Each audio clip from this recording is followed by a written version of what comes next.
नमस्कार दोस्तों। सच सच बताना, जब भी हम किसी महल या किलों के बारे में सोचते हैं तो हमारे दिमाग में क्या आता है? मुग़ल बादशाह, अकबर, शाहजहाँ, ताजमहल, लाल किला, फतेहपुर सीकरी, आगरा का किला, यही सब। लेकिन आज मैं आपको 9 ऐसे किलों के बारे में बताने जा रहा हूँ जो मुग़लों ने नहीं बल्कि हमारे देश के हिंदू राजाओं ने बनवाए थे। चलिए शुरू करते हैं। और वो महल और किले किसी भी तरह से मुग़लों के बनाए हुए महल और किलों से कम नहीं है, ना भव्यता में, ना उसके बड़े होने में, ना उसकी शान शौकत में, बल्कि कुछ महल तो उनसे 21 हैं। और लास्ट वाला सुन के तो आप चौंक ही जाएंगे। तो नंबर 9 पर जो है वो है मोती बाग महल, जिसे पल गार्डन पैलेस भी कहते हैं। ये पंजाब के पटियाला में है। इसका निर्माण करवाया था भूपिंदर सिंह के परदादा महाराजा नरिंदर सिंह ने 1847 में, जिसकी लागत उस वक्त कहते हैं 5 लाख रुपए आई थी। उस वक्त 1847, आज से पौने 200 साल पहले। और इसमें जो है एक्चुअली 2 हैं, एक पुराना ओल्ड पैलेस है, एक न्यू पैलेस है। 2 महल हैं ये। ओल्ड पैलेस का जो निर्माण हुआ था वो 1845 से 1862 के बीच महाराजा नरिंदर सिंह ने, और नए मोतीबाग पैलेस को महाराजा यदविंदर सिंह ने 1938 से 1947 के बीच में बनवाया था उस वक्त। इस और अब जो है, अब इसको क्या किया कि जो इनका शाही परिवार है, उन्होंने इस महल को नेताजी सुभाष खेल संस्थान को दे दिया। वहाँ ये अपना NIS चलता है। और अभी जो इसकी और भी फ्लोर है, वहाँ पे जो हमारे पंजाब के फॉर्मर CM थे, महाराजा कैप्टन अमरिंदर सिंह, उनका रेजिडेंस भी है उसमें।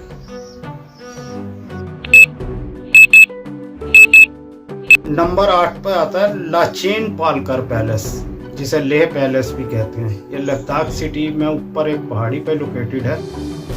शाही महल है। इसे 1600 ईस्वी में सेंग के नाक्याल ने बनवाया था।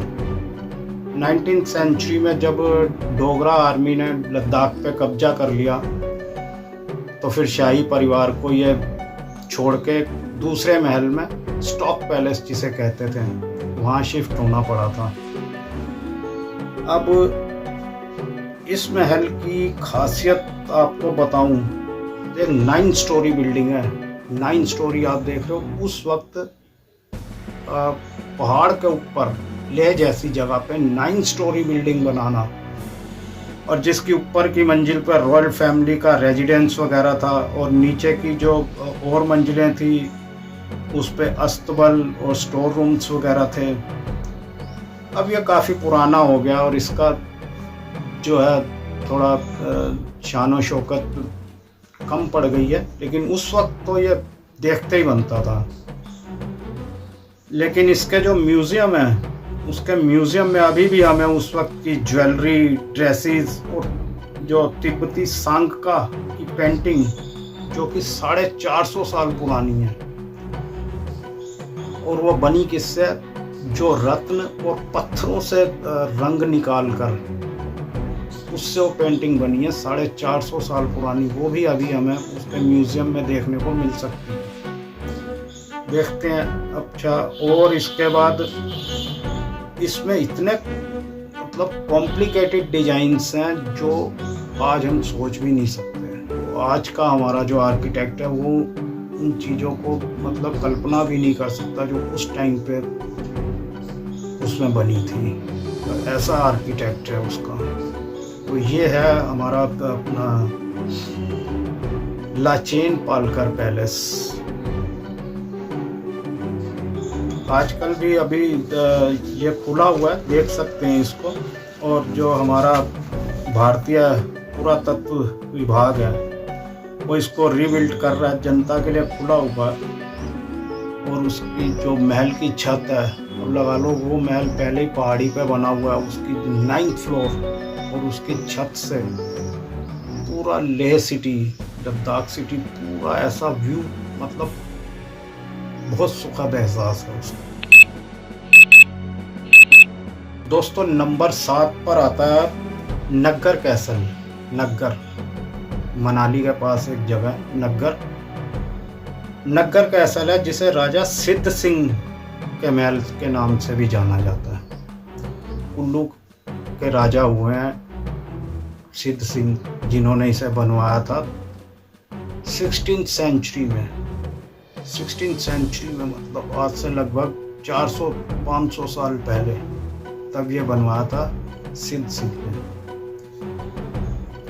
और ये आसपास जंगली पहाड़ियों से घिरा हुआ इतनी खूबसूरत वहाँ का दृश्य है कि अब यहाँ तो हम सिर्फ आइडिया ही लगा सकते हैं। मैं पिक्चर्स लगा रहा हूँ, आप वो पिक्चर्स देख के इसका आइडिया लगा सकते हैं क्या खूबसूरती है इसकी। और ये अब तो ये म्यूज़ियम बन गया, इसमें एक म्यूज़ियम भी है। और 1978 में क्या हुआ, फिर जो शाही परिवार था वहाँ का, उस परिवार से तब जो हिमाचल पर्यटन विभाग है उन्होंने एक्वायर कर लिया इसको। अब ये एक हेरिटेज होटल के रूप में भी चलता है। इसमें एक छोटा सा मंदिर भी है जिसका नाम बताते हैं जगाती पाट मंदिर। इसमें एक मंदिर भी बना हुआ है, म्यूज़ियम है जिसमें उस वक्त की कह लो उस वक्त के जो उनकी पोशाक वगैरह, उस टाइम की उनकी चीज़ें शाही परिवार की, वो रखी देखने को मिल जाती हैं हमें। बहुत सुंदर जगह, अब देखिए तस्वीरों में। और इसके अलावा ये बना कैसे है, यूरोपियन और हिमाचली जो आर्किटेक्ट है उसका मिश्रण है, ये उसका मिक्सचर है। तो बिल्डिंग लकड़ी और ग्रेनाइट पत्थरों से जो बनी हुई, देखते ही इसकी तो क्या सुंदर था, क्या उस वक्त बनाते थे लोग। हम आजकल क्या बनाएंगे, कुछ नहीं। नंबर 6 पर आता है जी आनंद बाग पैलेस, दरभंगा। इसे लक्ष्मी विलास के नाम से भी जानते हैं। ये बिहार के दरभंगा डिस्ट्रिक्ट में है। इस पैलेस को 1880 में महाराजा लक्ष्मेश्वर सिंह उन्होंने बनवाया था। जब नेपाल में 1934 में भूकंप आया तो उस वक्त ये महल तो पूरी तरह तहस नहस हो गया था। इसके बाद इसे फिर रीबिल्ड किया महाराजा कामेश्वर सिंह ने। और जब देश आज़ाद हुआ फिर उसके बाद उन्होंने बिहार सरकार को डोनेट कर दिया, दान में दे दिया था ये महल संस्कृत विश्वविद्यालय चलाने के लिए। तो आज की डेट में यहाँ पे संस्कृत विश्वविद्यालय चलता है। ये बिल्डिंग आप तब देखो, क्या उस वक्त की बिल्डिंग और क्या उस वक्त के राजा थे। किसी वक्त इस आनंद बाग पैलेस के आसपास इतने खूबसूरत बगीचे होते थे कि मतलब खूबसूरती देखते ही बनती थी। एक राइटर थे इंग्लैंड के, उन्होंने भी इसके बारे में इंग्लैंड के समाचार पत्रों में लिखा, जिस वजह से ये, और उन्होंने लिखा कि एक खूबसूरत महल इन बिहार उस वक्त। तो ये आनंद बाग पैलेस उस वक्त इंग्लैंड में भी बहुत लोकप्रिय हो गया था। इस महल के आसपास तो प्लांट्स की ऐसी ऐसी रेयर स्पीशीज थी जो आज तो मतलब देखने को भी नहीं मिलती, जैसे कि 8 शाखाओं वाला एक ताड़ का पेड़, ताड़ का वृक्ष, उसका रुद्राक्ष, चंदन, मोहगनी, मतलब ऐसी ऐसी स्पीशीज थी जो आज तो हम इसकी कल्पना ही कर सकते हैं। क्या नज़ारा होता होगा उस वक्त, क्या नज़ारा होता होगा। वाह, हे भगवान, काश हम उस वक्त होते। 5वें नंबर पर जो है, 5वें नंबर पर आता है पद्मनापुरम पैलेस, फूकले, जिसे कलकुलम पैलेस भी कहते हैं। यह तमिलनाडु के कन्याकुमारी डिस्ट्रिक्ट के पास पड़ता है। यह ट्रावनकोर एरा का महल है, मतलब जब ट्रावनकोर राज्य हुआ करता था उस वक्त का यह महल है। हालांकि यह तमिलनाडु में लोकेटेड है, लेकिन इसकी जो ओनरशिप है और मेंटेनेंस है वो केरला गवर्नमेंट के पास अभी भी है। और ये एग्जैक्टली अगर आपको बताऊं कहाँ लोकेटेड है, तो ये कन्याकुमारी से 39 किलोमीटर और एक जगह है नागरकोइल, वहाँ से 20 किलोमीटर, और केरल के त्रिवेंद्रम से 52 किलोमीटर दूर है। ये महल जो है 4 किलोमीटर, 4 स्क्वायर किलोमीटर के अपना घेरे में बना हुआ है, अंदर बना हुआ है उसके, जो कि ग्रेनाइट पत्थर से है। और इसके पास ही पहाड़ के नीचे वल्ली नदी बहती है। क्या दृश्य है। इस महल को 1601 में इरावी वर्मा कुलेश्वर थे, उन्होंने बनवाया था 1601 में, जिसको 1592 से लेकर 1609 तक उनका शासन था। वहाँ एक राज्य हुआ करता था उस वक्त, वेनाड, वहाँ पे उनका शासन चलता था। बाद में 1750 में राजा अनिंजम थे, उन्होंने इस महल को रिनोवेट करवाया। इनके कुल देवता का नाम था पद्मावन, या जो भी प्रोनाउंस आप करना चाहें, जिन्हें कि विष्णु का अवतार माना जाता है, तो उनके नाम से इस महल का नाम पड़ा था पद्मनाभन पैलेस। अच्छा, फिर इसके बाद 1795 में ट्रावनकोर की कैपिटल यहाँ से त्रिवेंद्रम शिफ्ट हो गई, तो इस महल की रौनक भी धीरे धीरे ख़त्म होने लगी। फिर 1935 में शाही परिवार ने इस महल को एक म्यूजियम की शक्ल दे दी। यह पैलेस एक 4 स्टोरी बिल्डिंग है, जिसके ग्राउंड फ्लोर पे तो शाही खजाना कहते हैं उस वक्त होता था, राजा के बेडरूम्स वगैरह रहने के लिए वहाँ पे, और बाकी में उस वक्त के जो है बाकी की फ्लोर पे तलवार, खंजर और भी कई तरह के हथियार रखे होते थे। और सेकंड फ्लोर पे जो है राजा का स्टडी रूम, ड्राइंग रूम, जबकि सबसे ऊपर शाही परिवार का पूजा करने का स्थल होता था, जिसे कहते थे इस पे पूजा घर ही कहते थे, और क्या कहते थे, पूजा घर था उसका। वहाँ वो कहते हैं इसमें इसके घंटा घर में एक 300 साल पुरानी एक घड़ी है, जो आज भी समय बताती है, 300 साल पुरानी घड़ी। तो ये है पद्मनाभन पैलेस का एक संक्षिप्त सा इतिहास। नंबर 4 पर जो है वो है न्यू पैलेस, कोल्हापुर, महाराष्ट्र में। कोल्हापुर में बना ये महल है कहते हैं 1877 में ये बनना शुरू हुआ और 7 साल बाद 1884 में बनकर तैयार हुआ। उस वक्त इसे बनाने में जो लागत आई थी वो 7 लाख रुपए, उस वक्त 7 लाख रुपए की इसकी लागत थी। और ब्लैक पॉलिश्ड स्टोन होता स्पेशल, उस वक्त होता होगा कोई, तो पता नहीं। एक ब्लैक पॉलिश्ड स्टोन से ये बना हुआ महल है। इस महल में कहते हैं कि एक बड़ा सा फाउंटेन, एक गार्डन और एक कुश्ती का मैदान वो भी बना हुआ है। इस बिल्डिंग के 8, आप देखो तो 8 एंगल बने हुए हैं और जिसके चारों ओर मीनारें बनी हुई हैं। एक बीच में बड़ी सी मीनार है और चारों तरफ फिर छोटी छोटी मीनारें बनी हुई हैं।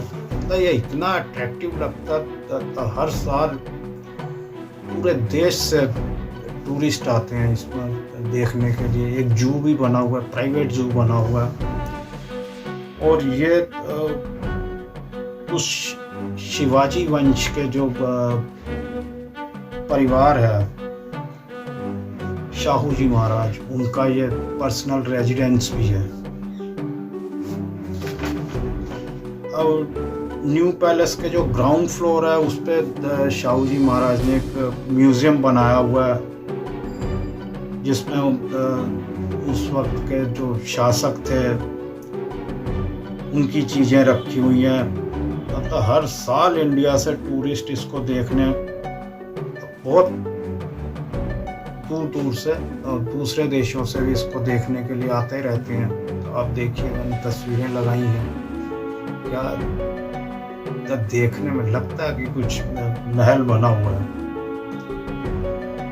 और इसके म्यूजियम में तब कहते हैं औरंगजेब की तलवार, वही औरंगजेब जिसका आजकल बहुत विवाद चल रहा है, आप देख रहे हो, उसकी तलवार इसमें रखी हुई है। और बहुत से जानवर जिसमें तक बाघ, जंगली भालू, जंगली सुअर, शेर, जंगली कुत्ते, जंगली भैंसे, तरह तरह के उनके सर रखे हुए हैं जो उस वक्त शिकार किया उन्होंने। और एक पेंटिंग है वहाँ पे, उस पेंटिंग में शिवाजी महाराज को शेर के साथ, बाघ के साथ दिखाया। कहते हैं कि उस वक्त शिवाजी महाराज ने 100 बाघों का शिकार किया था।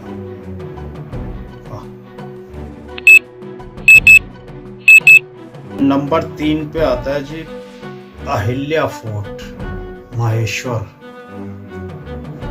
फोर्ट के अंदर, जिसे अहिल्या फोर्ट भी कहते हैं, इसमें आपको शाही महल, एक सेंट्रल हॉल, तुलसी के पेड़ के लिए एक आसन, एक छोटी सी लेक, श्री कृष्ण की मूर्ति, ये सब देखने को मिलता है। एक उनका प्रेयर रूम, जैसे कह लो देव पूजा जहाँ होती थी, वो भी है। और अहिल्या वाड़ा, इसमें अलग अलग जो सेक्शन बने हुए हैं, अहिल्या वाड़ा कहते हैं उसे, जो कि अहिल्याबाई होलकर थी, जो उनका पर्सनल रेजिडेंस और ऑफिस और उनका जो दरबार है वो भी वहाँ लगता था।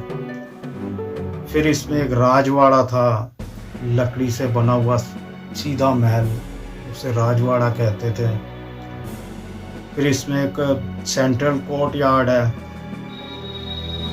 अहिल्या देवी, ये एक अब इसमें होटल भी चल रहा है। तो अहिल्या फोर्ट होटल का जो मेन सेंट्रल हॉल है उसको सेंट्रल कोर्ट यार्ड कहते हैं। वो यहाँ पे मिलता है, जिस चारों तरफ बड़े बड़े खम्बे, पिलर लकड़ी के बने हुए उस वक्त के, उन्हीं की बीच में से जाती हुई गैलरी, ये सब दिखता है।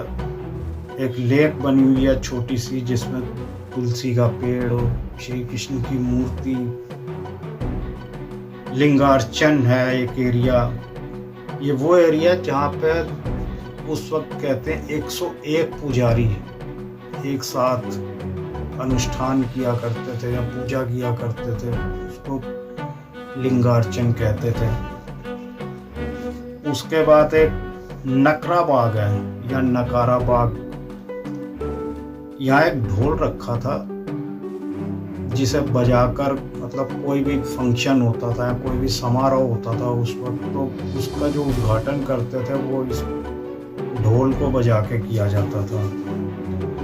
मंदिर है, लॉर्ड शिवा के कई अवतार हुए हैं, उनको समर्पित एक यहाँ पे मंदिर है। फिर एक म्यूज़ियम है जिसमें होलकर राजवंश की पुरानी चीज़ें, ज्वेलरी और उनके वेपन्स और उनकी ड्रेसेस वगैरह, वो जो सब पर्सनल प्रॉपर्टी उनकी वहाँ रखी हुई है। और होटल भी है, अहिल्याबाई होटल, जैसा कि मैंने बताया आपको, हेरिटेज होटल है, इसे रीबिल्ड करवाया गया था और टूरिस्ट के लिए इसमें लग्जरी रूम्स वगैरह वो सब अवेलेबल है। अब आते हैं इसके खाने पे। इसका खाना मतलब कहते हैं एक फेमस शेफ थे जिनका नाम था प्रिंस रिचर्ड होलकर, उनकी कुक बुक से लिए हुए कुछ डिशेस यहाँ के मेन्यू में बहुत ही लग्जरी जिसे कहते हैं ना, वो सब है यहाँ, देखते ही बनता है। अगर कभी जाने का मौका मिले तो भाई मैं तो ज़रूर जाना चाहूँगा। ऊपर आता है city palace. City palace Udaipur Rajasthan. ये राजस्थान के उदयपुर शहर में 1553 में सिसोदिया राजपूत हुए। सिसोदिया राजपूत के परिवार ने इसको तो बनवाना शुरू किया था उस वक्त 1553 में, जिसके बाद करीब 400 साल तक मेवाड़ राजवंश के कई शासकों ने इसमें योगदान दिया इसके बनने, तब ये फाइनली बनकर तैयार हुआ। महाराजा उदय सिंह ने उस वक्त अपनी जो उनकी रियासत की राजधानी थी उसको राजस्थान के चित्तौड़ से उदयपुर शिफ्ट किया था, तब इस महल में वो रहे थे आकर। एक लेक के किनारे बना हुआ है जिसको उस लेक का नाम है पिछोला लेक। पिछोला लेक कहते हैं। उसके ईस्ट एंड पे ये बना हुआ है और ये अकेला नहीं है। इसका जो पूरा प्रांगण कहते हैं ना, उसको हिंदी में प्रांगण ही कहते हैं ना, उसके प्रांगण में और भी छोटे छोटे कई महल कहते हैं 7 महल और बने हुए हैं छोटे छोटे इसके परमिसिस में।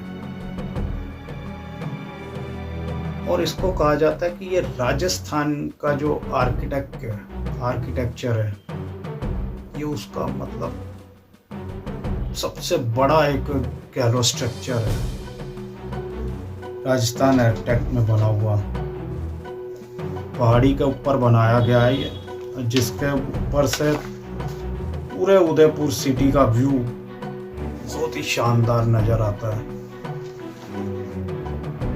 पिछोला लेक, जैसा मैंने आपको बताया, पिछोला लेक बनी के ये किनारे किनारे बना हुआ है। इसमें एक अकेला नहीं है और मंदिर वगैरह है, जिसमें एक जग मंदिर है, जगदीश मंदिर है, मॉनसून पैलेस बना हुआ है और एक नीलचा माता का मंदिर बना हुआ है।